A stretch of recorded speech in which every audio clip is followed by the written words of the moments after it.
আমি শুনলে দুঃখ পাবো, তাই তোর মা আমার কাছ থেকে সবকিছু গোপন রেখেছিল।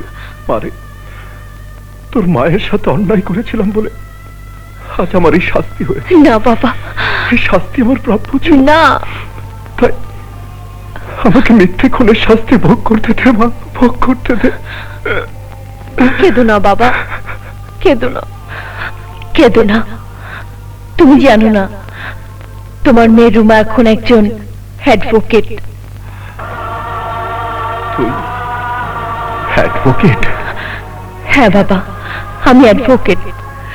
তোমাকে যদি মিথ্যে খুনের আসামি বানিয়ে যাবজ্জীবন কারাদণ্ড দিয়ে থাকে, তাহলে আমিও তোমার মেয়ে হয়ে কথা দিচ্ছি, আমি নতুন করে সেই মামলা আবার আদালতে তুলব। আমি কালই হাইকোর্টে এই মামলার রিট্রায়ালের ব্যবস্থা করব। তুমি শুধু আমাকে দোয়া করো বাবা, দোয়া করো। দাঁড়া মা, আমি এতটা বছর শুধু একটি আশা নিয়ে বেঁচে আছি, আমার সে আশাটা তুই পূরণ করে দে মা। তোর মাকে আমি একটিবার, শুধু একটিবার দেখতে চাই। আমি জানি সেখানে আসতে চাইবে না, কিন্তু ওকে না দেখে আমি মরেও শান্তি পাবো না।